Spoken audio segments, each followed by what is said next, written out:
qui va nous accompagner pour ce webinaire et qui, dans quelques secondes, va vous parler du thorazémide et plus particulièrement vous aider à bien l'utiliser au quotidien. Alors, c'est vrai que depuis le lancement de notre spécialité Isémide, nous recevons beaucoup de questions et de plus en plus. Donc, j'espère que cette webconférence vous aidera à bien l'utiliser dans votre pratique de tous les jours. Si vous avez des questions, n'hésitez pas à utiliser le chat qui se trouve en haut à droite. Nous y répondrons à la fin. Je vais noter toutes les questions et puis je les transmettrai à la fin à Cécile on prendra le temps d'y répondre. Je vous souhaite un excellent webinaire et on se retrouve après pour les questions. À très vite. Merci. Cécile, c'est à toi.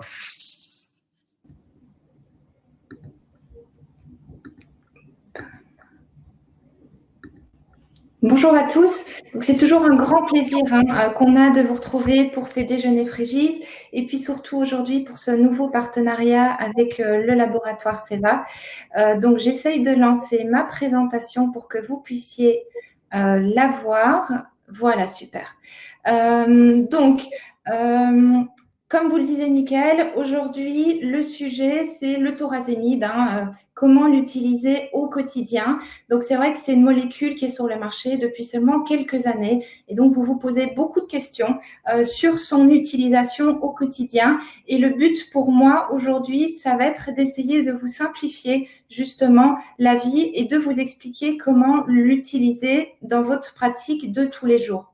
Alors, pour ce faire, j'essaie de vous faire un exposé qui va être très pratique et qui va essayer de tenter de répondre à des questions que vous vous posez. En tout cas, c'est les questions que vous me posez le plus souvent, que ce soit par téléphone lorsque je discute de cas avec vous ou après une conférence ou lors de conférences. Donc, j'ai essayé de synthétiser toutes ces questions et en tout cas de rassembler les plus fréquentes afin d'essayer en tout cas, après ce web séminaire, d'avoir répondu à la majorité des questions que vous vous posez sur le thorazémide. Alors, les premières questions, elles vont être relativement bateau, relativement vagues. On va voir ensemble qu'est-ce qu'un diurétique, pourquoi et quand est-ce qu'on prescrit un diurétique chez un animal cardiaque. On va reparler du traitement nécessaire au stade C de la maladie AGVIM, donc au stade décompensé d'une cardiopathie. Et puis, on va vraiment rentrer dans le vif du sujet du thorazémide et on va discuter ensemble quel diurétique prescrire quand vous avez un animal cardiaque qui a besoin d'un diurétique. Quelles sont les différences entre le furosémide et le thorazémide? Quand faut-il prescrire le thorazémide? Est-ce qu'il faut le prescrire tout de suite? Est-ce qu'il faut le prescrire en seconde intention? À quelle dose est-ce que vous allez le prescrire? Et pour discuter des doses, je vous ai préparé 2 cas cliniques très pratiques parce que c'est vrai qu'on vous parle d'équivalence de dose à 1/10, 1/20 de l'équivalence de la dose de furosémide. Par contre, quand on se retrouve en pratique avec du thorazémide à prescrire, on se retrouve un petit peu perdu devant ces équivalences. Donc, je vais vous montrer en tout cas comment moi, je travaille et comment je le prescris. Ensuite, on va continuer sur le thème du thorazémide. À quel moment de la journée est-ce que vous le prescrivez? Est-ce qu'il faut le donner avec ou sans nourriture? Est-ce qu'on peut le combiner avec d'autres diurétiques? Notamment, est-ce qu'on peut le combiner avec la spironolactone? Pendant combien de temps est-ce qu'on doit donner le thorazémide? Est-ce que c'est pendant une semaine? Est-ce que c'est à vie? Comment est-ce qu'on cherche la dose minimale efficace pour un diurétique? Et puis enfin, on va parler des effets secondaires et des contre-indications. Et on terminera par quel suivi est à faire sur un animal cardiaque. Alors, cette présentation, elle est concentrée sur le chien parce que vous savez que l'autorisation de mise sur le marché du thorazémide, elle a été réalisée pour le chien. Si on a un petit peu de temps, on pourra discuter ensemble du thorazémide chez le chat, mais chez le chat, donc on est hors autorisation de mise sur le marché. Donc, c'est pour ça que ce séminaire se concentrera sur le chien. Mais déjà, vous allez voir qu'il y a beaucoup de choses à dire sur le sujet. Alors, tout d'abord, première question, qu'est-ce qu'un diurétique? Un diurétique, c'est une substance. Vous savez qu'il n'y a pas que des médicaments. Je pense que vous savez tous que la bière, par exemple, est une molécule diurétique aussi. Donc, il n'y a pas que les médicaments qui sont diurétiques. Donc, c'est une substance qui va augmenter la quantité d'urine produite, alors de 2 façons différentes, ou en augmentant le flux plasmatique rénal, ou en altérant la fonction du néphron. Les diurétiques prescrits en cas d'insuffisance cardiaque, ce sont des molécules qui vont altérer la fonction du néphron. On va voir un petit peu ultérieurement comment fonctionne le néphron, mais le néphron, donc c'est une structure à l'intérieur du rein qui est responsable de la réabsorption d'eau ou de l'excrétion d'eau et notamment d'autres molécules comme le sodium.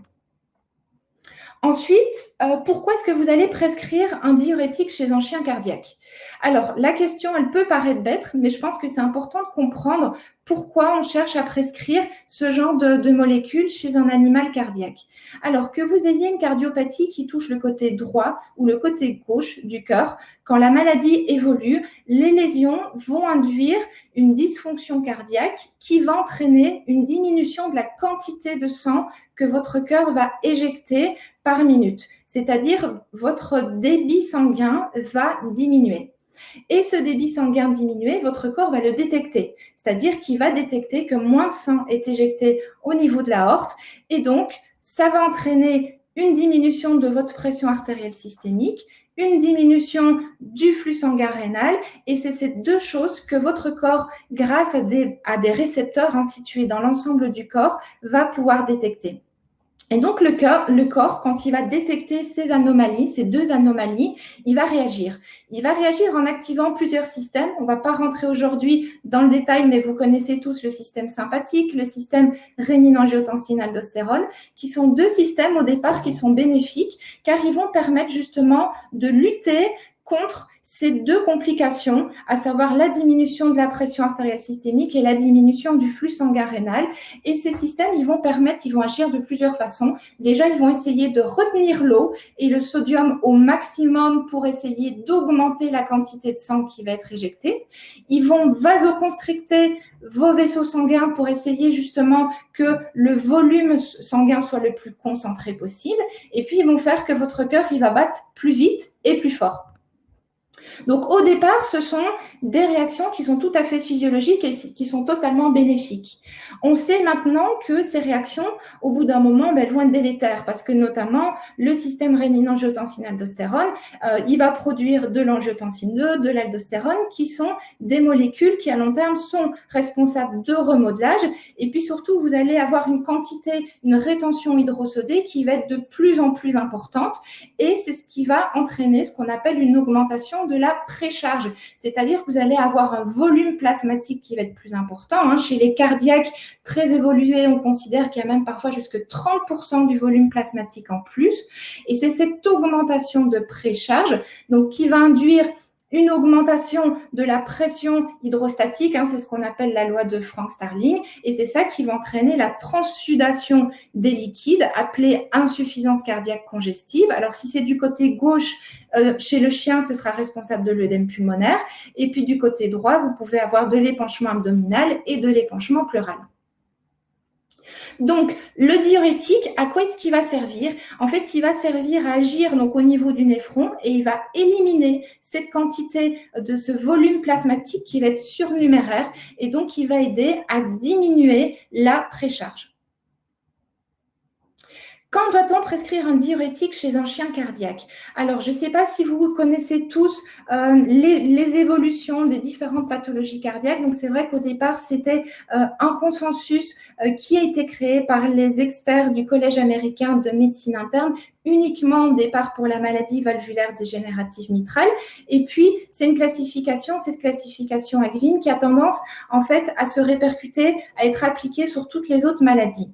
Donc, l'évolution de toute cardiopathie en général, et plus particulièrement donc de la maladie valvulaire dégénérative mitrale, peut se réaliser en 4 stades différents, donc qui découpent la maladie selon 4 stades d'évolution. Alors, les 2 premiers stades sont les stades asymptomatiques. On va très peu parler de ces stades aujourd'hui. Le stade A, ce sont des animaux qui n'ont pas encore la maladie, mais ce sont des animaux qui seront prédisposés à développer une maladie. Donc, par exemple, tout cavalier King Charles qui naît, on sait qu'un jour, probablement, il aura cette maladie valvulaire dégénérative mitrale. Donc, dès sa naissance, il passe directement au stade A de la maladie. Le stade B est composé des animaux qu'on dit asymptomatiques, c'est-à-dire que ces animaux ne présentent pas de signes d'insuffisance cardiaque congestive, donc pas d'œdème pulmonaire ou pas d'acide ou d'épanchement pleural. Ensuite, on va passer aux 2 derniers stades de la maladie. Ce sont les stades donc, qui vont nous intéresser plus particulièrement parce que ce sont les chiens qui présentent des signes cliniques d'insuffisance cardiaque congestive. Donc, le stade C, ce sont des animaux qui ont eu ou qui ont actuellement un œdème pulmonaire, par exemple, s'ils sont atteints d'une cardiopathie gauche. Et le stade D, c'est tout animal qui est réfractaire à un traitement conventionnel pour l'insuffisance cardiaque congestive. Par traitement conventionnel, on le verra ultérieurement, c'est le traitement généralement prescrit au stade C de la maladie. Donc justement, on va parler du stade C. Donc le stade C, je vous disais, c'est tout animal, en tout cas s'il est atteint de cardiopathie gauche, qui va présenter ou qui a présenté auparavant des signes d'insuffisance cardiaque congestive, donc un œdème pulmonaire. Et quels sont les traitements que le consensus américain recommande? Il recommande l'utilisation de 4 molécules, ce qu'on appelle la quadrithérapie, donc c'est-à-dire un inhibiteur de l'enzyme de conversion de l'angiotensine, un inhibiteur de l'aldostérone, la spironolactone, un inotrope positif, donc le pimobindane, et il va recommander également l'utilisation d'un diurétique. Et c'est sur ces diurétiques principalement qu'on va se consacrer aujourd'hui. Et donc, on va déterminer, on va essayer de discuter ensemble, quel diurétique est-ce que je dois prescrire à ce stade C de la maladie valvulaire dégénérative mitrale, par exemple. Donc, quel diurétique prescrire? On va reprendre un petit peu très rapidement la physiopathologie et la physiologie du néphron. Donc, comme on l'a vu tout à l'heure, je vous l'ai expliqué, le néphron, c'est l'organe qui se situe au niveau rénal et qui permet la réabsorption d'eau ou la réabsorption de sodium. Et quand vous avez du sodium ou de l'eau qui est réabsorbée à l'intérieur du corps, ça diminue la quantité d'urine excrétée. À l'inverse, plus vous avez d'urine excrétée, moins cela veut dire que vous avez d'eau ou de sel qui va être réabsorbée. Et au niveau du néphron, vous avez différentes petites portes, si on essaye de vraiment simplifier et schématiser les choses au maximum. Donc, vous avez des petites portes qui sont présentes à différents niveaux. Donc, vous en avez au niveau du tubule proximal, au niveau de l'anse de Henle, au niveau du tubule contourné distal, au niveau du tubule collecteur. Alors, on ne va pas rentrer dans les détails anatomiques ni dans les détails de fonctionnement de cette porte. Ce n'est pas le but de ce web séminaire. Mais ce qui est important de comprendre, c'est que votre corps peut donc réagir en ouvrant ou en fermant plus ces petites portes en fonction des besoins qu'on a en eau ou des besoins qu'on a d'excréter plus ou moins d'eau ou de sodium. Donc, par exemple, si on prend au niveau du tubule proximal, la petite goutte que je vous ai mis avec 50 à 60%, qu'est-ce que ça veut dire? Ça veut dire qu'à cet endroit, vous avez entre 50 et 60% du sodium qui peut être réabsorbé et donc qui entraîne avec lui, par effet osmotique, la réabsorption d'eau. Donc, on voit que c'est au niveau de ce tubule proximal que l'eau est majoritairement réabsorbée. On en a aussi 25 à 30% qui est quand même une quantité significative au niveau de l'anse de Henle. Et puis, on a quelques pourcentages qui persistent de façon beaucoup plus caudale du néphron, donc au niveau du tubule contourné distal ou au niveau du tubule collecteur. Donc, vous avez différents diurétiques qui vont pouvoir agir sur ces petites portes à différents endroits du néphron. Donc, par exemple, au niveau du tubule proximal, vous avez des diurétiques qu'on appelle inhibiteurs de l'anhydrase carbonique, alors qui ne vont pas être utilisés en cardiologie. Pourquoi notamment? C'est qu'en fait, au niveau du tubule proximal, si vous bloquez la réabsorption d'eau à ce niveau-là, vous avez toutes les autres portes qui vont pouvoir être totalement ouvertes par la suite. Donc, on sait qu'il va y avoir une compensation, une surcompensation par les portes suivantes. Donc, en tout cas, en cardiologie, les inhibiteurs de l'anhydrase carbonique ne sont pas utilisés. Par contre, on va utiliser beaucoup les diurétiques de l'anse de Henle, parce qu'on voit que c'est à cet endroit que la majorité de l'eau va être réabsorbée ou excrétée. Puis, vous avez d'autres diurétiques, les thiazidiques, qui vont agir un petit peu plus caudalement au niveau du tubule contourné distal. Vous avez 5 à 8% de sodium et d'eau qui peuvent être réabsorbés. Et puis, vous avez les diurétiques d'épargne potassique. Donc, au final, les diurétiques de l'anse de Henle, ce sont les diurétiques qui sont les plus puissants en cardiologie parce que vous voyez que c'est là où on a 25 à 30% de la quantité de sodium et d'eau qui peut être ou réabsorbée ou excrétée. Donc, en cardiologie, on va utiliser en priorité ces diurétiques de l'anse de Henle quand on a une insuffisance cardiaque congestive, parce qu'on va essayer d'éliminer au maximum donc cette surcharge et donc en utilisant les molécules qui sont les plus puissantes.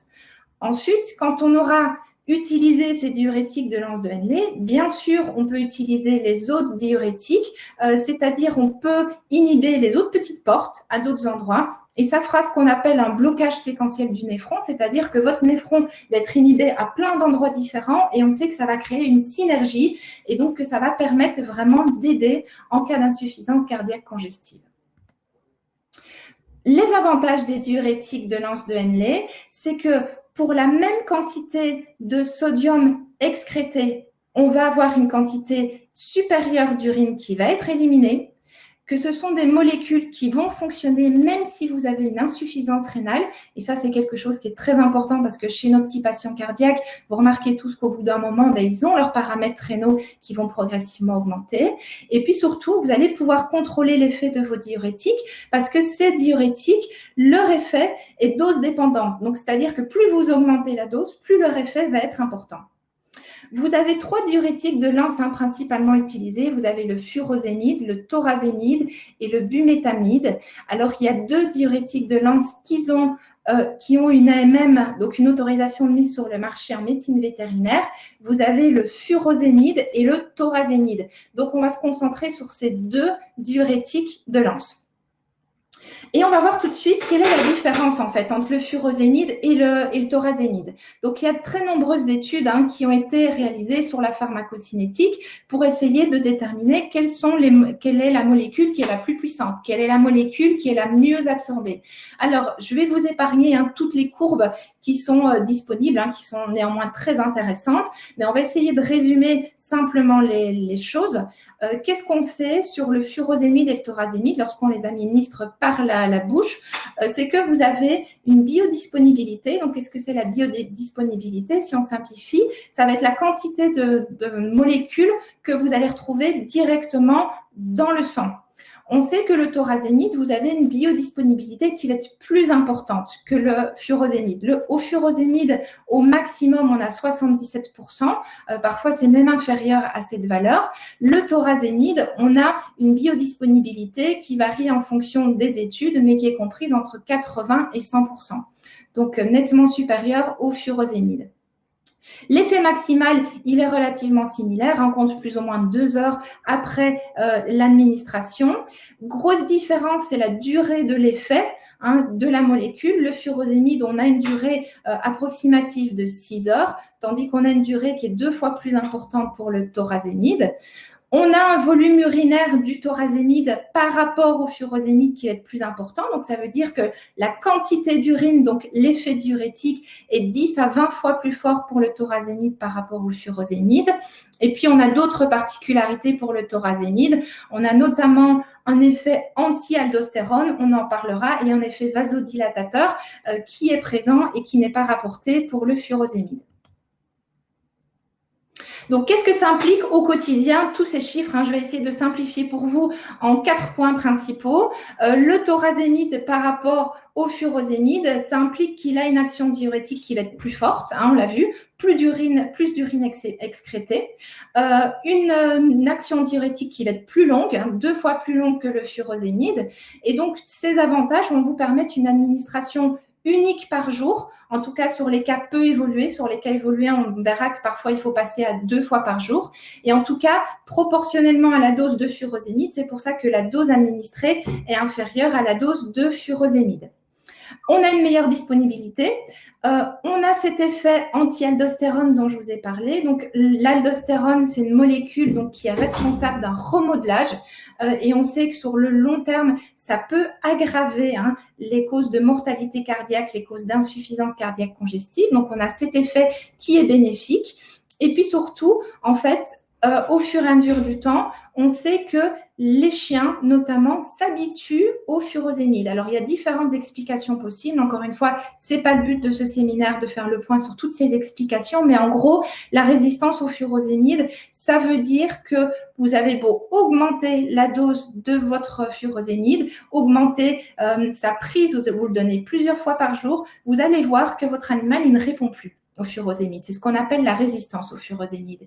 Et donc, donner du thorazémide, ça permet de contrer cette résistance au furosémide, même si c'est un diurétique qui va agir au niveau de l'anse de Henle, le mécanisme est visiblement différent et donc vous n'avez pas cette résistance au thorazémide qui aujourd'hui est décrite. Peut-être que dans quelques années, on en parlera, mais en tout cas, on n'a pas de résistance au thorazémide décrite comme elle est décrite actuellement avec le furosémide.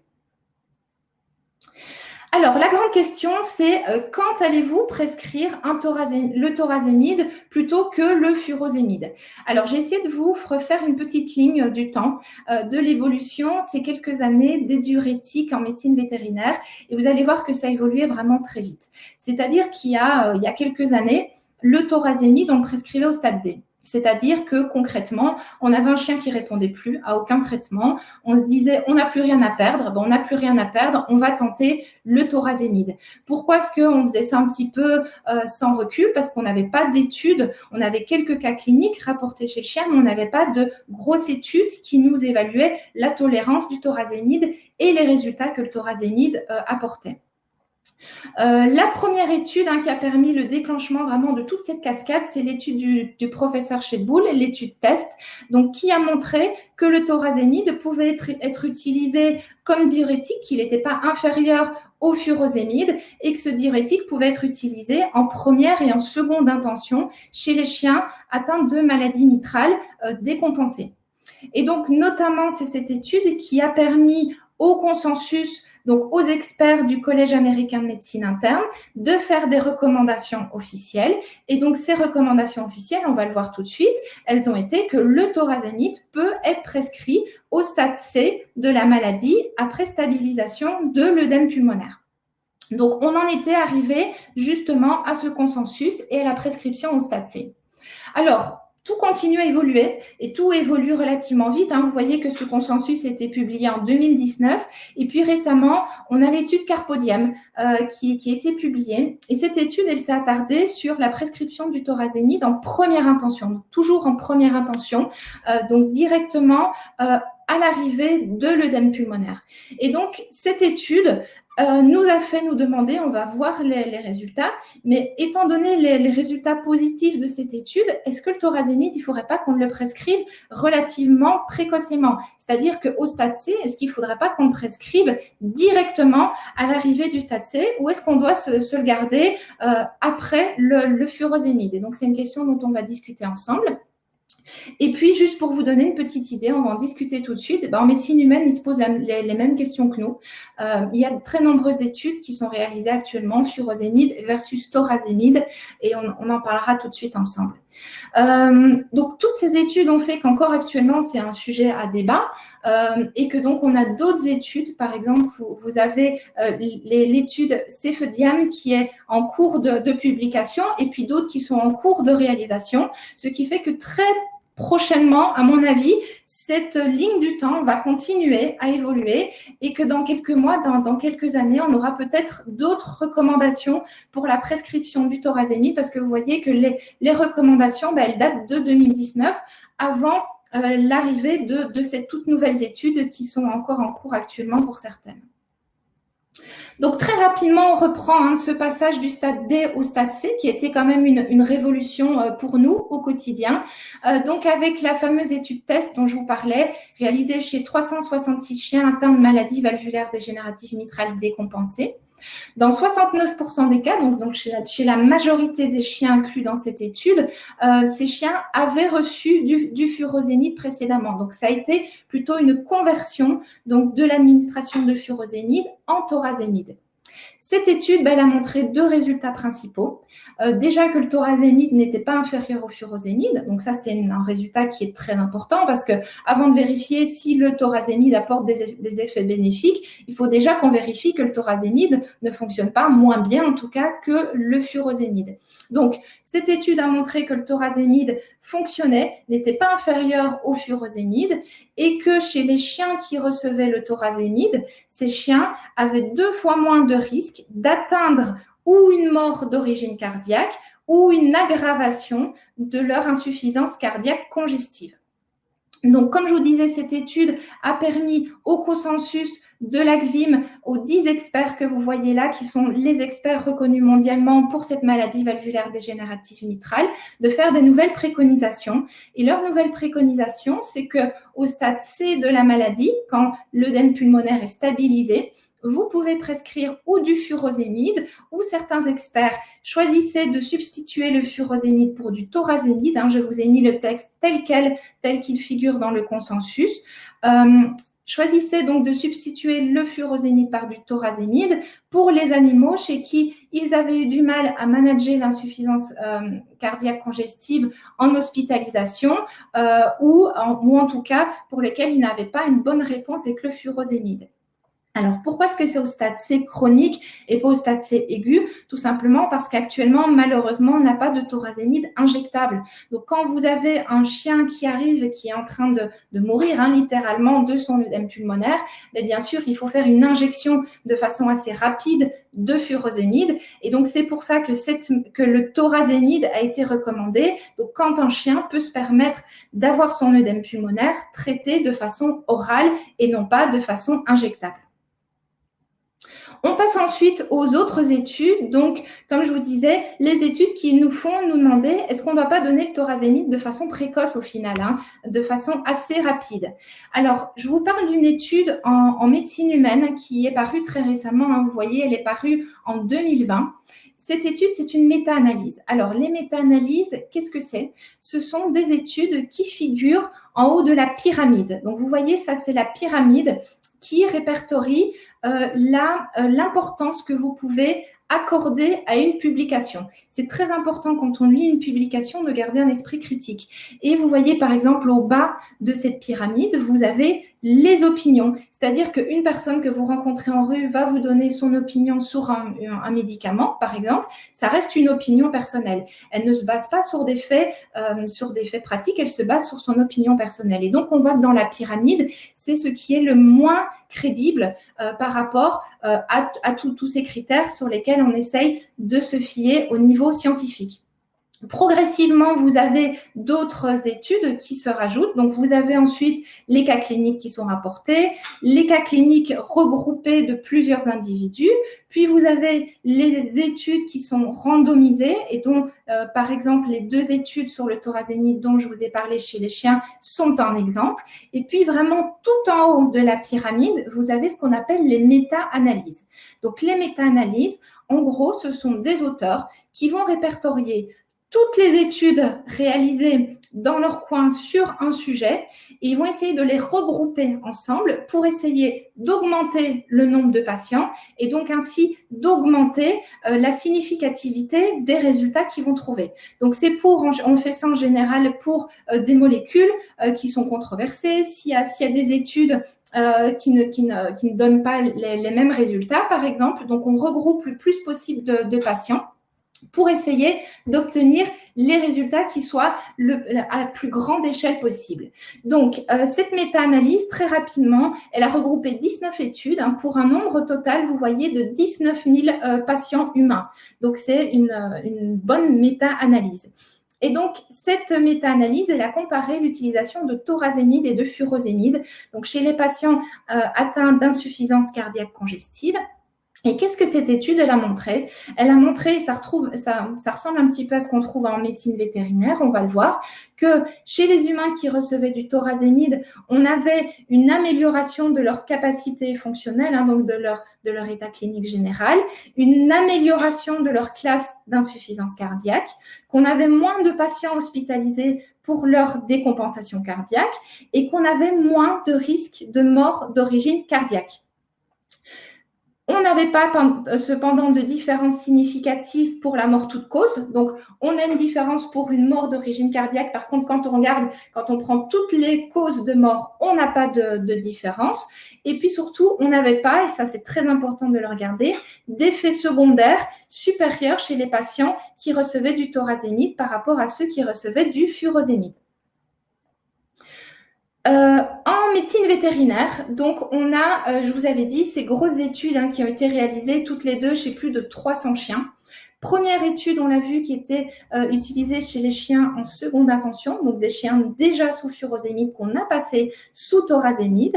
Et puis surtout, cette fameuse étude publiée donc après 2019, après le consensus sur la maladie mitrale, sur des chiens atteints de maladie mitrale, donc plus de 300 chiens, et chez qui on a prescrit le thorazémide directement au moment de leur œdème pulmonaire. Et donc, chez eux, donc on a 100% des cas inclus qui étaient des chiens chez qui on a donné le thorazémide en première intention ou en tout cas, éventuellement, après stabilisation par du furosémide injectable pendant une durée très courte.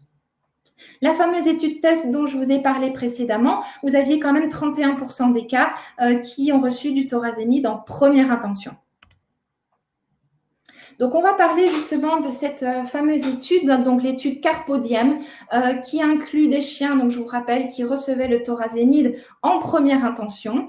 Et qu'est-ce que cette étude a montré? Alors, elle a remontré que le thorazémide donné une fois par jour n'est pas inférieur au furosémide donné 2 fois par jour. Donc, on l'a vu, hein, la durée d'action du furosémide, elle est de 2 fois par jour. Elle est de 6 heures, donc ça nécessite une administration 2 ou même 3 fois par jour chez les animaux atteints sévèrement par une pathologie. Donc, cette étude, elle a montré en tout cas que le fait de donner du thorazémide une fois par jour n'était pas inférieur au fait de donner du furosémide 2 fois par jour. Et cette étude, ça rejoint un petit peu ce que la méta-analyse a montré en médecine humaine. Elle a montré que chez les chiens qui recevaient du thorazémide, vous aviez 64% de réduction du risque de mort cardiaque, d'euthanasie, donc pour raison cardiaque, pour aggravation de l'insuffisance cardiaque congestive, et vous avez aussi 64% de réduction de risque que votre insuffisance cardiaque congestive s'aggrave. Donc, cette différence était totalement significative. Donc pour les animaux qui recevaient du thorazémide par rapport à ceux recevant du furosémide. Pour la probabilité de mort toute cause, donc une mort qui n'est pas liée forcément à un problème cardiaque, vous n'aviez pas de différence entre les deux groupes. Cette étude, elle a montré aussi d'autres choses. Alors, avec la molécule utilisée, hein, qui est la molécule isémide, qui est appétante, cette étude a montré que beaucoup de chiens, 80% des chiens plus ou moins, avaient une très bonne prise volontaire du médicament. Donc, on sait qu'un des problèmes chez les animaux cardiaques, alors beaucoup plus chez le chat que chez le chien, mais chez le chien quand même, ça reste un problème, c'est l'appétence de ces comprimés et en tout cas la facilité que les propriétaires ont à donner les médicaments. En tout cas, on avait une très bonne prise du médicament. On avait une dose qui devait être moins augmentée, moins modifiée chez le groupe qui recevait le thorazémide versus le furosémide. Donc, ça voulait dire que votre maladie cardiaque avait tendance à être stabilisée plus rapidement sous thorazémide que sous furosémide. Et donc, je pense que ces deux informations-là font que, en tout cas, jusqu'à J14, après, il n'y a plus de différence significative, mais en tout cas, au jour 14, vous aviez une meilleure compliance. Donc, les propriétaires avaient tendance à donner plus la molécule quand elle était donnée une fois par jour plutôt que le furosémide quand il était donné 2 fois par jour. Alors, à quelle dose est-ce qu'on doit donner le furosémide et le thorazémide? Donc, la dose de furosémide, je pense que vous êtes tous habitués à cette dose. Je vous ai mis celle qui est rapportée dans l'Ettinger. En gros, initialement, c'est 1 à 2 mg par kilo 2 fois par jour. Et puis, vous pouvez augmenter. On conseille de ne pas dépasser 12 mg par kilo par jour. Pour le thorazémide, c'est encore pour le moment un petit peu sujet à discussion parce qu'on a différentes études qui rapportent des équivalences furosémide qui sont un petit peu différentes. Probablement parce qu'effectivement, la dose équivalente va varier en fonction de la dose de furosémide. C'est-à-dire que pour toutes les doses de furosémide, vous n'allez pas avoir une équivalence qui va être, qui va être la même. Donc, je vous montre sur ce tableau qui est très bien fait. Donc, on voit la première colonne, donc le furosémide. On voit que pour les doses de furosémide de 0 à 10, vous avez un ratio avec le thorazémide qui va progressivement diminuer. Donc, c'est-à-dire que pour une dose de 2 mg par kilo, par exemple, de furosémide, vous avez une équivalence avec le thorazémide qui est de 1/10. de la dose, tandis que plus vous allez augmenter votre dose de furosémide, plus votre dose équivalente va diminuer et on a un ratio qui va être de 1/20e. Donc, cela explique que probablement, vous avez des différences. Parfois, on dit 1/10e, parfois, on dit 1/20e, parce que cette équivalence va changer en fonction de la dose de furosémide administrée.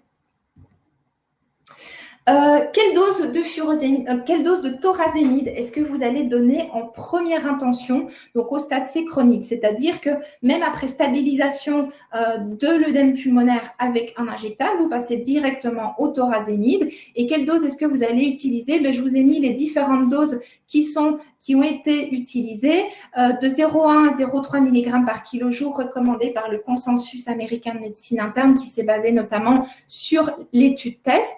Dans l'étude Carpodiem dont je vous ai parlé, il y avait 2 niveaux de dose, c'est-à-dire en moyenne 0,15 mg par kilo par jour, donc pour les chiens avec un œdème pulmonaire qui était peu sévère, et puis ça montait jusqu'à 0,9 mg par kilo par jour pour les œdèmes pulmonaires plus importants. Et donc, je vous ai mis les recommandations pour l'izémide. Donc, en gros, la dose, je pense en première intention, elle varie entre 0,1 à 0,4 mg par kilo jour au maximum. Et donc, je vous propose tout de suite de passer un petit cas clinique. Comme je vous disais, ces ratios 1/10e, 1/20e, ça paraît un petit peu difficile. Donc, moi, ce que je vous propose, c'est qu'on va tout de suite parler d'un petit cas. Donc, voici Etty, qui est suivie depuis des années pour maladie valvulaire dégénérative mitrale. Donc, elle était depuis plusieurs mois au stade B2 ACVIM, donc c'est-à-dire elle n'était pas encore en œdème pulmonaire. Sa dernière visite remontait il y a 3 mois. Donc, elle était toujours à ce stade B2 ACVIM et elle recevait de la spironolactone, du bénazépryl et du pimobendan. Sa fréquence respiratoire à la maison donc, a été contrôlée régulièrement par ses propriétaires et est toujours en dessous de la norme recommandée, donc toujours en dessous de 30 respirations par minute. Donc, c'était parfait.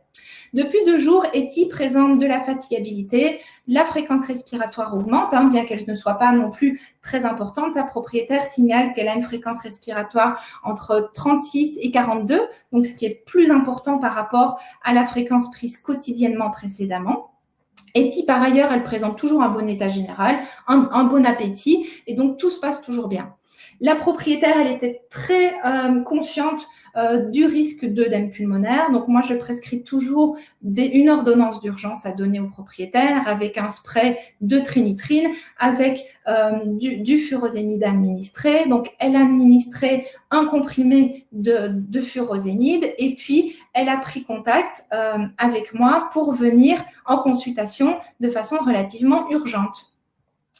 À ma consultation, j'avais effectivement un chien qui était en bon état général avec un bon score clinique, un chien qui était très éveillé. J'avais une fréquence respiratoire augmentée à 54 respirations par minute et puis une fréquence cardiaque augmentée aussi à 180 battements par minute. Malheureusement, vous savez qu'en consultation, en fonction de l'émotivité de votre chien, vous ne pouvez pas toujours vous fier à cette fréquence cardiaque et cette fréquence respiratoire, mais en tout cas, pour Etty, elle était augmentée au moment de l'examen. À l'auscultation cardiaque, j'avais ce fameux souffle systolique apeksien gauche de grade 4 et puis souffle systolique apeksien droit de grade 2 qui était dû au fait que Etty avait de l'hypertension pulmonaire liée à sa cardiopathie gauche. Donc, à mon examen clinique, et basé aussi sur ce que la propriétaire m'a rapporté, je suspecte quand même très fortement une insuffisance cardiaque congestive gauche, donc la présence d'un œdème pulmonaire. Ce qui va se vérifier par les radiographies thoraciques. Donc, très rapidement, on confirme qu'il y a une cardiomégalie, à la fois de l'atrium gauche, du ventricule gauche. On voit une opacification alvéolaire qui est plutôt dans les lobes caudaux-dorsaux, avec une silhouette cardiaque dont on voit mal les contours, notamment les contours de l'atrium gauche. Et donc, on confirme la présence d'un œdème pulmonaire. Donc, je fais une injection de furosémide à Etty et par contre, je décide de ne pas garder Etty en hospitalisation. C'est toujours la question qu'on se pose. Est-ce qu'on hospitalise tous les animaux avec un œdème pulmonaire ou est-ce qu'on en rend certains à la maison? Donc, moi, en général, quand ils ont un bon état général, qui mangent bien, que la respiration n'est pas trop difficile, j'essaye de les faire rentrer à la maison si on a des propriétaires qui sont réactifs, qui arrivent à contrôler fréquemment la respiration. Tout ça pour essayer d'éviter des frais d'hospitalisation aux gens. On sait que les traitements cardiaques sur le long terme, les suivis cardiaques vont coûter de l'argent. Et puis aussi, tout simplement, pour éviter du stress en hospitalisation à l'animal. Donc, Eti, on va lui prescrire du thorazémide. Donc, Eti, je l'ai mis à 0,2 mg kg jour de thorazémide. Donc, on a vu la dose en première intention entre 0,1 mg par kilo et 0,4 mg par kilo. Donc, chez Eti, j'ai choisi d'administrer un comprimé de 1 mg le matin. On verra tout à l'heure à quel moment de la journée on préconise de donner le thorazémide, mais en tout cas, j'ai donné donc 0,2 mg par kilo par jour le matin en une seule prise. Eti, elle continue son pimobendan et la spironolactone.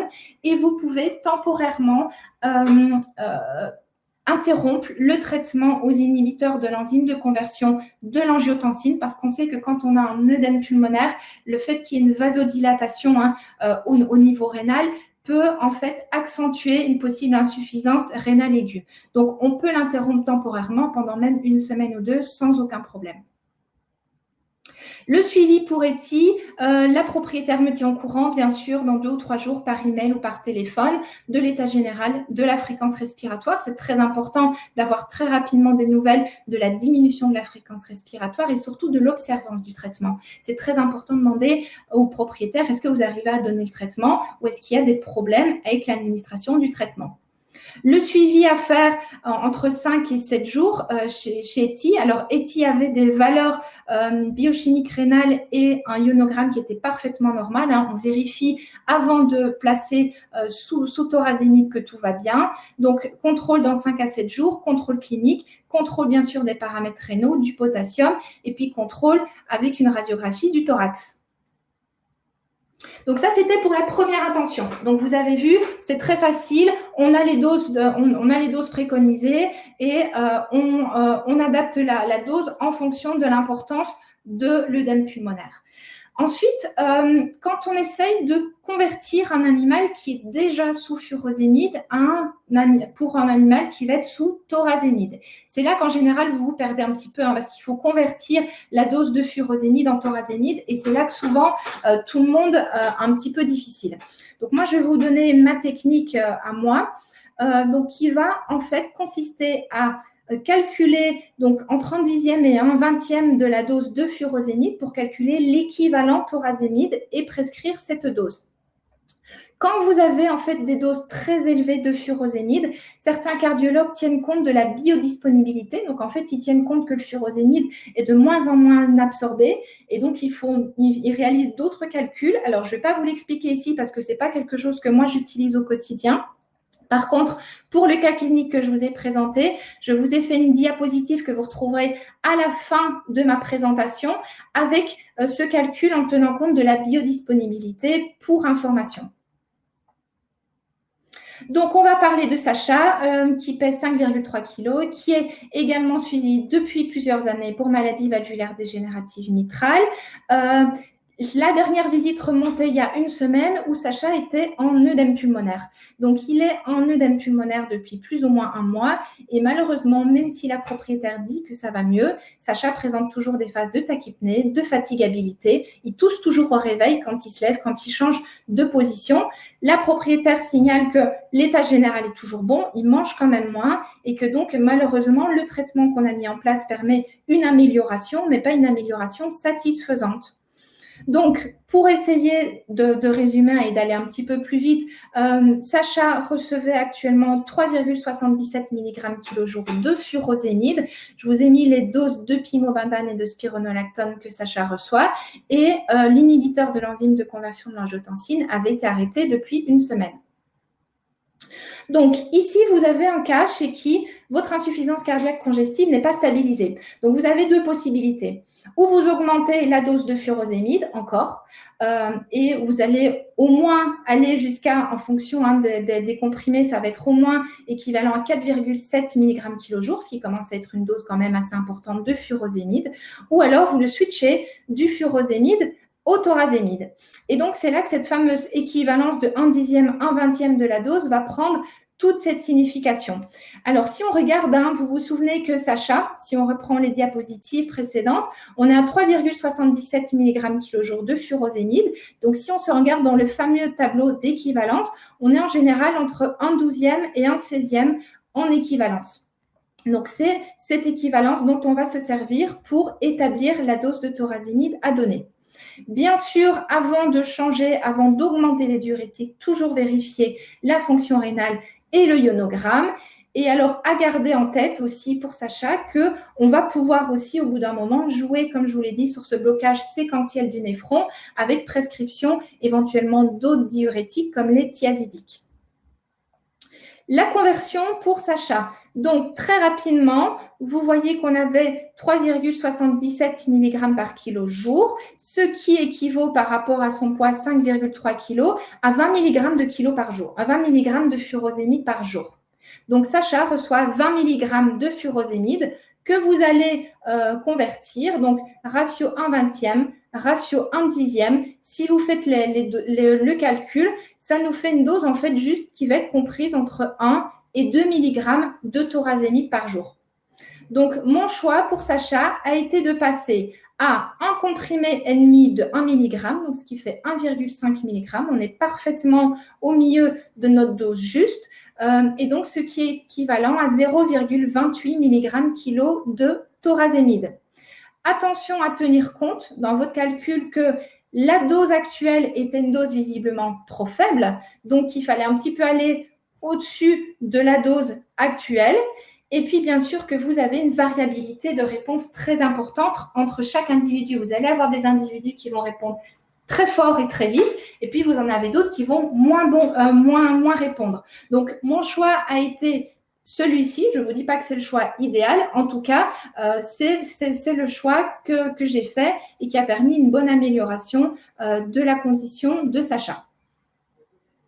Le suivi, il va être pareil que pour Eti, donc suivi bien sûr par email, par téléphone, et puis suivi 5 à 7 jours pour les paramètres rénaux et vérifier que vous n'avez plus d'œdème pulmonaire.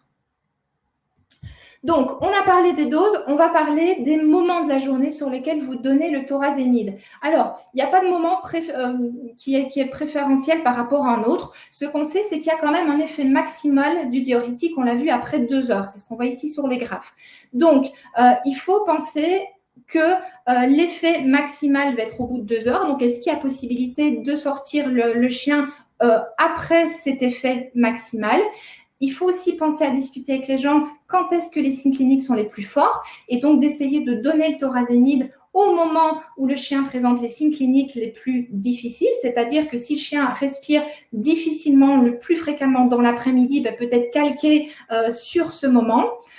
Et puis surtout, c'est très important de penser en tout cas sur les cas avancés ou diminution des effets post-12 heures. Donc le furosémide effet 6 heures, thorazémide effet 12 heures. C'est ce qu'on voit ici sur ce graphe. Après 12 heures, vous avez une diminution de son effet. Donc cela implique que parfois, sur les cas évolués, vous allez devoir redonner une deuxième administration de thorazémide. Et puis surtout, qu'il est important que les propriétaires soient présents pour surveiller cette période où le thorazémide fait peut-être un petit peu moins d'effet. Donc moi, pour cette raison, je donne souvent le thorazémide le matin. Et puis comme ça, les 12 heures, ça arrive début de soirée. Puis les gens ont la soirée et la nuit pour surveiller le chien. Et si vraiment on voit que ça se passe mal, du thorazémide peut être surajouté au soir. Toujours, bien sûr, cette variabilité, donc individu dépendant, donc un chien n'est pas l'autre. Donc il faut toujours s'adapter à chaque chien, malheureusement, personnellement. Avec ou sans nourriture, donc ça c'est un des gros avantages. Il a été démontré que la biodisponibilité donc sur estomac vide était supérieure à 98%, qu'elle avait tendance à augmenter avec la nourriture, mais que par contre la quantité d'urine, donc l'effet diurétique, est le même que vous donniez le thorazémide avec ou sans la nourriture. Donc il peut être administré avec ou sans la nourriture. Donc ça c'est quelque chose qui change la vie de beaucoup de propriétaires pour l'administration. Alors, peut-on combiner plusieurs diurétiques et à quelles conditions? On a déjà un petit peu répondu à cette question. Effectivement, l'utilisation de plusieurs diurétiques, comme je vous l'ai dit, permet de bloquer de façon combinée et de façon synergique votre néphron. Et donc, c'est quelque chose qui va être positif. Alors, vous avez certains diurétiques qui sont plutôt hypokaliémiants, qui vont excréter du potassium, donc vous allez avoir des hypokaliémies. Puis, vous en avez d'autres qui, au contraire, vont être des diurétiques qui vont augmenter le potassium. Donc, bien sûr, essayer de combiner tous ces diurétiques va être très bénéfique pour votre animal. La seule condition, c'est que vous allez devoir surveiller les électrolytes, justement, le potassium, le sodium, la fonction rénale et surtout l'état d'hydratation. Vérifiez que vous n'êtes pas en train de déshydrater, d'hypovolémier complètement votre chien. Question suivante, que vous posez toujours beaucoup parce qu'on a parlé des effets anti-aldostérone du thorazémide et vous savez que la spironolactone, elle a un effet anti-aldostérone également. Et donc, beaucoup d'entre vous me posent la question, mais est-ce qu'on peut combiner deux molécules qui ont cet effet anti-aldostérone? Mais vous pouvez les combiner parce qu'en fait, leur effet anti-aldostérone, il va être complémentaire. Vous n'allez pas agir au même niveau sur l'aldostérone. Donc, la spironolactone, vous vous souvenez peut-être qu'elle va agir sur le récepteur. En fait, elle va empêcher votre aldostérone de se fixer sur le récepteur et donc d'avoir ces actions délétères qui vont se mettre en place. Tandis que le thorazémide, il va agir directement sur la formation d'aldostérone. Et donc, vous avez deux mécanismes différents qui vont pouvoir se combiner et de nouveau avoir une synergie pour essayer de diminuer l'aldostérone, donc qui, je vous le rappelle, est un facteur qui peut aggraver l'insuffisance cardiaque congestive et la mortalité d'origine cardiaque. Pendant combien de temps est-ce que je vais prescrire le diurétique? Alors, ça, c'est une erreur qui est très fréquemment faite. C'est-à-dire qu'on donne les diurétiques pendant l'œdème pulmonaire et puis quand l'œdème pulmonaire est résolu, hop, on arrête les diurétiques et tout va bien. Les diurétiques sont à continuer à vie. Si votre chien a eu besoin d'un diurétique un jour, votre chien aura toujours besoin des diurétiques.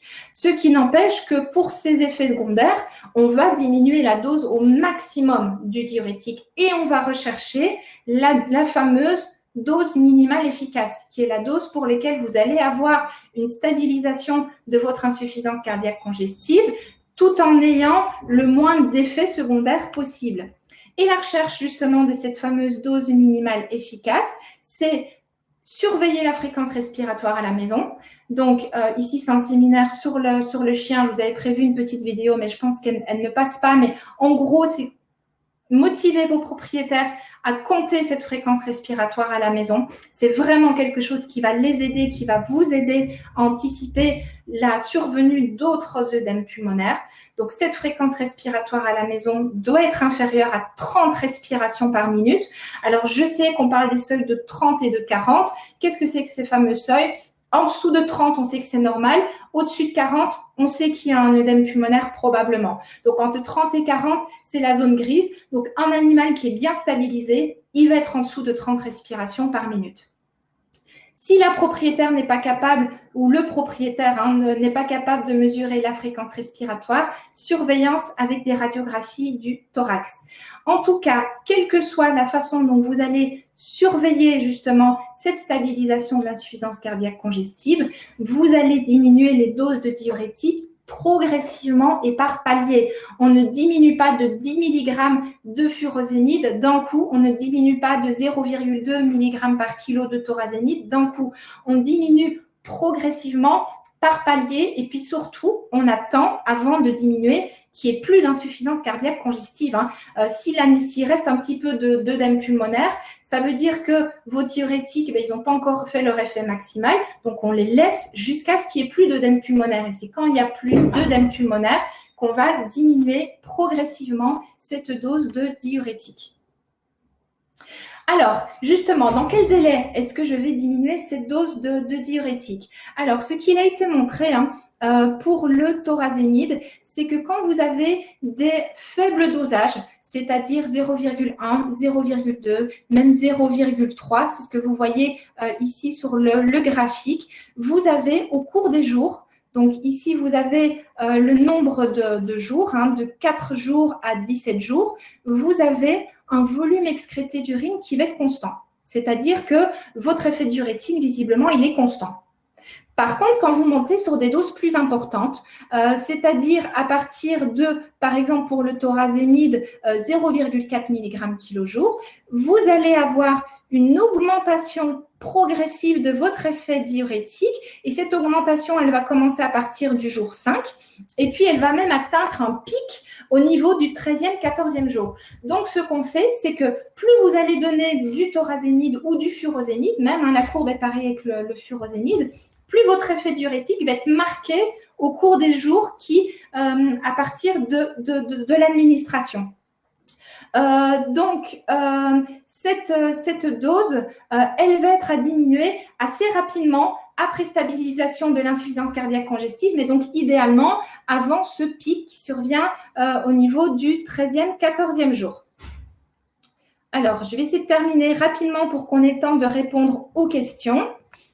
Donc, quels sont les effets secondaires du thorazémide? Très rapidement, les effets secondaires du thorazémide, c'est les effets secondaires des diurétiques de l'anse. C'est les effets secondaires que vous rencontrez avec le furosémide aussi. Vous avez un risque d'azotémie, de déséquilibre électrolytique, de déshydratation, d'hypovolémie. Vous pouvez avoir une hyperglycémie. Donc, chez les animaux diabétiques, c'est à utiliser avec précaution. Et puis, vous avez d'autres effets qui sont décrits, mais qui sont beaucoup plus rares. Dans l'étude Carpodium, quelle était la différence au niveau effets secondaires au niveau thorazémide, furosémide?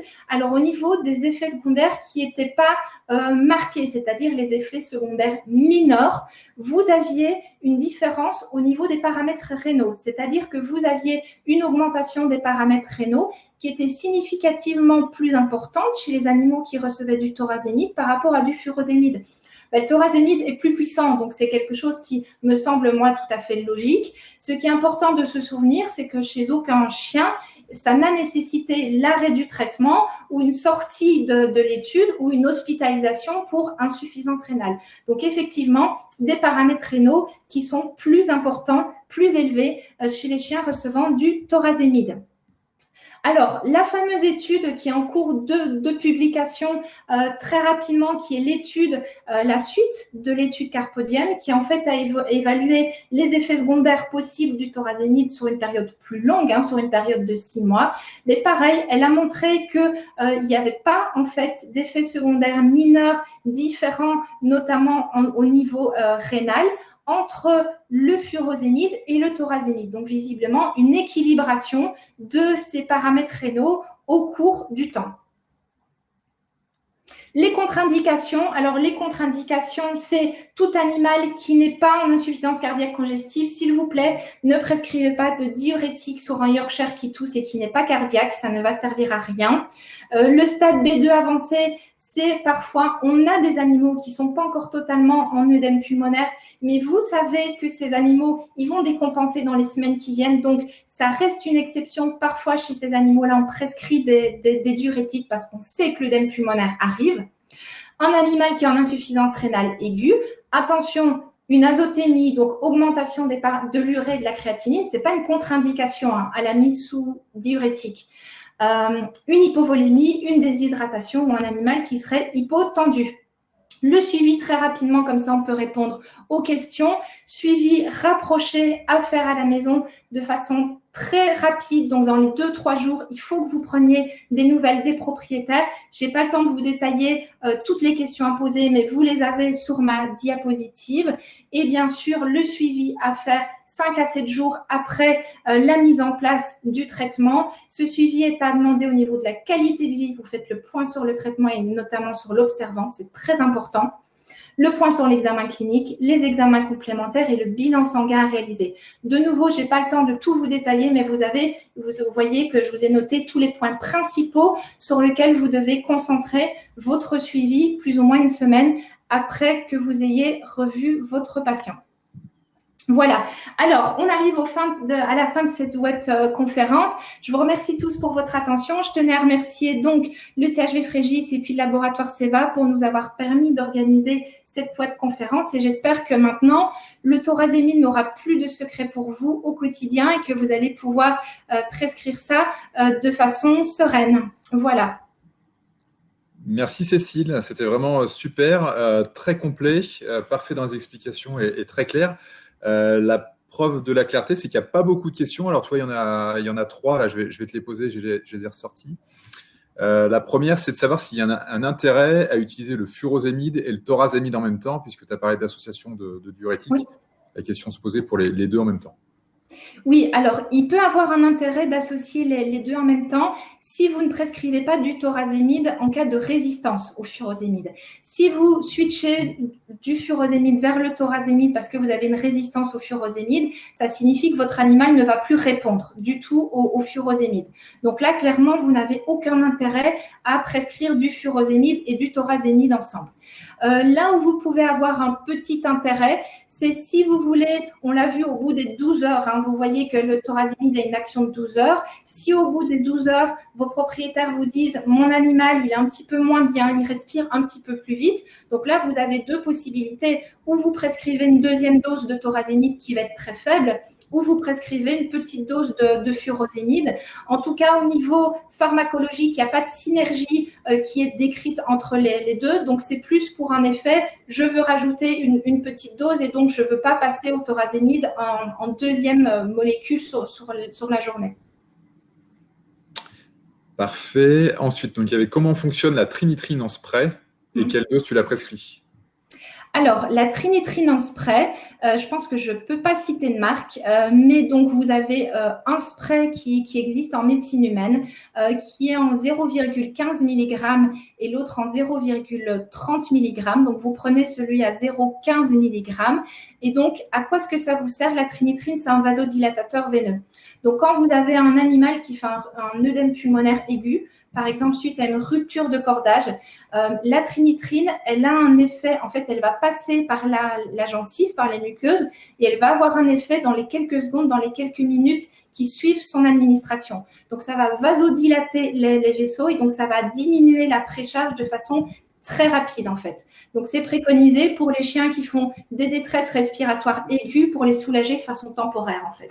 Et c'est quelque chose qui rassure beaucoup les propriétaires de savoir que si leur chien fait un œdème pulmonaire à la maison, ils ont leurs petits médicaments à donner en cas d'urgence pour s'organiser avant d'aller chez un vétérinaire en urgence. Ok. On était sur les changements de dose. Il y a une question, c'était changement brutal entre furosémide et thorazémide ou progressif, pardon. Alors, en théorie, vous pouvez faire un changement brutal entre le furosémide et le thorazémide. En général, c'est quelque chose qui se passe bien. Chez certains chiens, vous pouvez avoir ce changement qui va se faire de façon un petit peu plus difficile. C'est-à-dire que quand vous préconisez à votre propriétaire de passer sous thorazémide, le propriétaire, il s'attend à ce que du jour au lendemain, votre animal, il aille beaucoup mieux. C'est-à-dire que vous ayez un avant, un après. Ce changement, cette amélioration clinique, elle ne va pas toujours se faire du jour au lendemain. Donc, c'est possible que pendant quelques jours, votre animal, il ait toujours une fréquence respiratoire élevée, il ait un petit peu de temps à s'adapter parce qu'on l'a vu en plus pour des doses plus importantes. Ici, on parle de doses plus importantes, comme on switch de l'un à l'autre, vous allez avoir un effet maximal qui va augmenter au fur et à mesure du temps. Donc, c'est possible que votre chien prenne quelques jours pour s'adapter au thorazémide. Donc, moi, ce que j'explique aux propriétaires, c'est que ça peut prendre quelques jours. Et si vraiment il voit que le chien a une fréquence respiratoire qui reste augmentée et que c'est quelque chose qui l'inquiète, il peut ponctuellement rajouter du furosémide si le furosémide a encore un petit effet. Mais donc, effectivement, ça peut se faire brutalement. On a des chiens chez qui ça se fait très bien et on voit le changement très rapidement. On a des chiens chez qui ça peut prendre 3-4 jours pour qu'on ait vraiment un effet significatif qui soit visible. Très bien. Ensuite, tu as dit qu'il était possible de rajouter du thorazémide le soir au-delà de 12 heures. Oui. Et c'est quoi pour toi une dose très faible, puisque tu parlais de dose faible? Parce que en général, vous allez garder donc ce thorazémide, vous allez donner une dose importante le matin et ce thorazémide, il va avoir un effet qui va diminuer au cours des 12 heures, mais vous n'allez pas avoir un effet nul quand même. Donc, le plus important, c'est de garder une dose principale. Et puis, par contre, pourquoi est-ce que je donne une petite dose après? Parce que votre chien, il n'a pas besoin de recevoir une dose supplémentaire très importante. Ce qu'il a besoin éventuellement, éventuellement, parce que ce n'est pas le cas pour tous les chiens, ce qu'il a besoin dans certains cas, c'est un petit coup de pouce après 12 heures. Et donc, ce petit coup de pouce, il ne doit pas être très important. C'est pour ça que moi, dans ces cas-là, je fais plutôt une dose à 0,1 mg par kilo, juste par mesure sécuritaire, entre guillemets, et ça vous permet d'avoir une action qui va être un petit peu prolongée. Voilà. Maintenant, cette deuxième administration de thorazémide, c'est plutôt pour les cas vraiment très évolués. Là, on n'est pas du tout au stade C ACVIM, on est plutôt au stade D ACVIM. C'est vraiment pour les cas assez évolués. J'ai plusieurs questions sur l'utilisation du thorazémide chez le chat, savoir si elle est possible et dans quelles conditions. Alors, donc l'utilisation du thorazémide chez le chat, je vous avais préparé une petite diapo. Malheureusement, on n'a pas beaucoup le temps d'en parler. Donc, l'utilisation du thorazémide chez le chat, effectivement, elle est possible.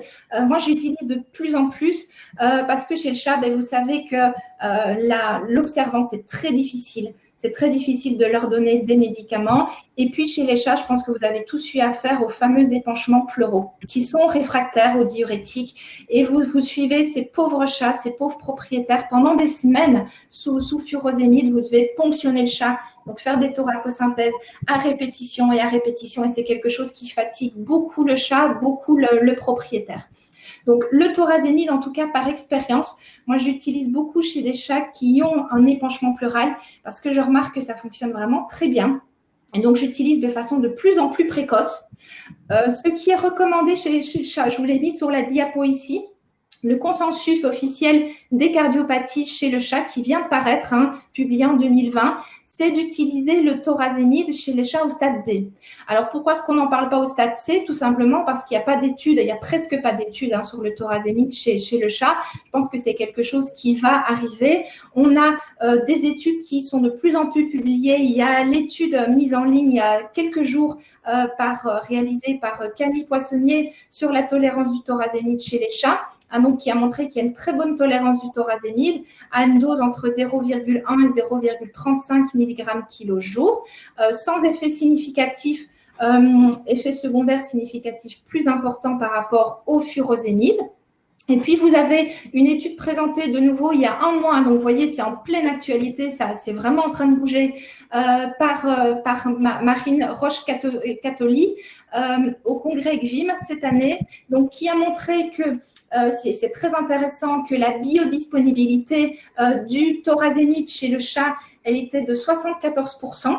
Et ce qui est très nettement supérieur aux 48% pour le furosémide. Donc, on a vraiment une biodisponibilité qui est encore beaucoup plus marquée chez le chat que chez le chien pour le thorazémide. Elle a montré qu'il n'y avait pas d'effet secondaire significatif jusqu'à 0,4 mg kg jour, qu'on avait un effet qui était vraiment corrélé avec la dose et qu'on a plutôt un pic d'effet chez le chat qui serait plutôt à 4 heures plutôt qu'à 2 heures chez le chien. Donc ça, c'est les quelques études qui existent actuellement chez le chat. Mais donc, vous pouvez le prescrire si vous suivez le consensus au stade D. Par contre, honnêtement, moi, sur mes épanchements pleuraux, j'ai tendance maintenant à passer très vite au thorazémide avec une très, très bonne tolérance, en tout cas chez les quelques chats chez qui je l'ai prescrit. Okay, merci.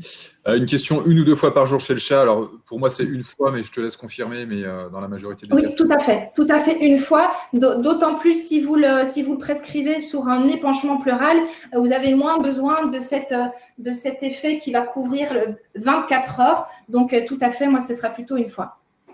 Et chez le chien aussi, je vous rappelle, alors je vous ai parlé vraiment de façon anecdotique de rajouter une 2e fois par jour si c'était nécessaire. Par contre, je ne veux pas que vous repartiez chez vous avec ce message, on prescrit le thorazémide 2 fois. Ça va un peu à l'encontre de la pharmacocinétique de la molécule. Cette molécule a été développée pour être administrée 1 fois et c'est ses avantages au niveau de servance. Donc, c'est 1 fois par jour. Et vraiment, dans quelques rares exceptions de cas évolués, vous pouvez 2 fois par jour, mais ça reste 1 fois par jour. Ça, c'est vraiment le message à retenir de cette webconférence. Une question sur l'évolution des paramètres rénaux, parce qu'on sait qu'ils ont tendance à augmenter légèrement au début de la mise en place du traitement. Et la question, c'est de savoir au bout de combien de temps ces paramètres se stabilisent suite à l'administration des diurétiques et du thorazémide. Alors ça, c'est une question qui est un petit peu animal dépendant. C'est-à-dire que vous avez une augmentation des paramètres rénaux qui peut être due à ce qu'on appelle une insuffisance rénale pré-rénale. C'est-à-dire que vous avez votre débit cardiaque qui est diminué, on l'a vu, et donc ce débit cardiaque diminué va faire que vos reins, si on simplifie, vont être en souffrance. Et donc vous allez avoir une augmentation de l'urée de la créatinine qui est un petit peu réactionnelle en fait à cette cardiopathie. Et moi, ce que j'observe parfois, c'est qu'on a des chiens chez qui on a les paramètres rénaux augmentés avant la mise en place du thorazémide. Et puis, bon, chez ces chiens-là, on fait particulièrement attention, on contrôle bien. Et ce qu'on remarque, en fait, c'est que ces paramètres rénaux, ils diminuent parfois au contrôle, même 5 à 7 jours après, tout simplement parce que comme vous stabilisez votre cardiopathie, les reins, ils sont mieux perfusés et donc vous avez une diminution de cette insuffisance rénale pré-rénale. Donc, cette diminution des paramètres rénaux, elle peut se faire très rapidement dans les quelques jours qui suivent votre stabilisation. Et puis, elle peut se faire de façon ultérieure. Comme chez certains chiens, vous pouvez avoir par contre une augmentation progressive de votre azotémie. Et ça, malheureusement, vous n'avez aucun moyen de le prévoir, mis à part si le chien était connu comme étant insuffisant rénal chronique auparavant. Ok, alors tu me dis quand tu n'as plus le temps et que tu dois retourner en… Non, il n'y a pas de souci. On a encore deux, trois questions qui arrivent. Donc, est-ce que les diurétiques sont contre-indiqués lors d'insuffisance rénale chronique? Alors non, alors les diurétiques déjà ils sont jamais vraiment contre-indiqués, c'est-à-dire que quand vous allez prescrire un diurétique, c'est que vous n'avez pas le choix, c'est que votre animal il a besoin de ce diurétique. Donc il va falloir non pas ne pas donner de diurétique, mais donner la dose la minimale possible. Donc que votre animal soit en insuffisance rénale chronique ou même s'il est en insuffisance rénale aiguë, mais qu'il a besoin de ces diurétiques, il n'y a pas de contre-indication à lui donner. C'est juste que par contre, vous allez devoir surveiller sa fonction rénale, peut-être veiller vraiment à ce qu'il s'hydrate correctement. Par contre, si vous n'avez pas le choix, mais malheureusement, vous allez devoir donner ces diurétiques. Très bien. Encore une autre au niveau répercussion rénale. Est-ce que le thorazémide est mieux supporté que le furosémide? Au niveau rénal? Oui. Alors, donc, ce qu'il a été montré, c'est ce que je vous ai montré dans les effets secondaires, c'est qu'avec le thorazémide, on a une tendance à une augmentation des paramètres rénaux qui va être plus importante que par rapport au furosémide, en tout cas au début. Probablement que cette différence, elle s'atténue un petit peu avec le temps, mais effectivement, au début, vous avez une augmentation des paramètres rénaux qui va être plus importante chez les animaux sous thorazémide. Ça ne veut pas dire qu'ils vont le tolérer moins bien, parce que dans certains cas, cette augmentation des paramètres rénaux, elle va être plus importante, mais elle va rester quand même dans les ranges qui va être similaires par rapport au furosémide. Mais par contre, si on veut être honnête, oui, effectivement, cette augmentation des paramètres rénaux, elle est plus importante chez les animaux sous thorazémide par rapport au furosémide, en tout cas au début de la prescription. Tu parlais de diminuer de dose, diminuer par palier de combien et sur combien de temps? Alors ça, c'est une question qui est très, très difficile parce que c'est vraiment individu dépendant, malheureusement. Et c'est l'expérience qui va vous apprendre un petit peu à répondre à cette question-là. Ça dépend un petit peu du moment de l'année aussi. Ce qui est sûr, c'est quand vous avez un chien qui fait un œdème pulmonaire en été, que vous savez que vous allez avoir des chaleurs très importantes tout l'été. Moi, j'ai tendance à ne pas toucher à la dose de diurétique, en tout cas si elle n'est pas trop importante pendant tout l'été, et on se donne au niveau de l'automne, quand il fait moins chaud, on la diminue. Cette diminution, donc par palier, en général, je diminue, je fais tous les… Alors, c'est vraiment pas facile de vous répondre, hein, j'essaye de réfléchir à ce que je fais en général. Je fais une diminution tous les 15 jours à 3 semaines, progressive, et la dose… donc, par rapport au thorazémide, je pense qu'il ne faut pas diminuer de plus de 0,1 mg par kilo d'un coup. Il faut vraiment faire progressivement avec surveillance de la fréquence respiratoire à la maison par les propriétaires. Ok, alors une dernière question sur c'était Natispray. Combien de pression de Natispray en fonction du poids? Alors, en général, pour un petit chien atteint de maladie valvulaire dégénérative mitrale, donc en dessous de 10 kilos, même jusqu'à 15 kilos, ce sera un petit coup de spray. Donc, vous soulevez la babine, un petit coup de spray sur la gencive. Parfait. Et dernière question, alors plus technique celle-là, est-ce que tu acceptes de partager ton PDF? Oui, bien sûr. Bien sûr, il n'y a pas de souci. Parfait, donc on le mettra en ligne. Et puis pour les questions concernant le replay, bien sûr, le replay sera disponible dès cet après-midi ou dès demain pour ceux qui n'ont pas pu assister au début de la conférence ou ceux qui devaient retourner en consultation. Donc ça, on le met à disposition. Donc bah, écoute Cécile, j'ai plus de nouvelles questions. Bon, encore un grand merci pour cette présentation et puis toutes les réponses aux questions auxquelles ont pu se poser les différents confrères. Vraiment, je pense ce qu'on peut retenir, c'est qu'aujourd'hui, avec le thorazémide, on a quand même une molécule qui montre une très, très bonne sécurité d'emploi. Et on a de plus en plus d'expériences dessus et d'études qui le démontrent, avec un produit simple à utiliser en première intention, l'utilisation en première intention qui est possible, et la facilité d'utiliser une fois par jour. Donc, c'est quand même un confort pour le propriétaire et puis, bien sûr, pour l'observance de l'animal. Donc, vraiment des bénéfices. Donc, n'hésitez pas à l'essayer. C'est vrai on en parlait avec Cécile pendant les cardiofolies. C'est toujours bien aussi d'essayer une molécule sur des animaux qui ne sont pas en stade non plus terminaux pour s'habituer à cette molécule, au changement et voir comment fonctionne la molécule. Donc, voilà. Mais écoutez, je vous laisse prendre connaissance de cette nouvelle molécule, vous habituer à l'utiliser et à toute sa place en cardiologie. Et grâce au support de Cécile, en tout cas, je pense que vous serez beaucoup plus à l'aise dès aujourd'hui. Encore un grand merci, bonne journée et à la prochaine webconférence. Au revoir. merci à vous, au revoir, bon après-midi.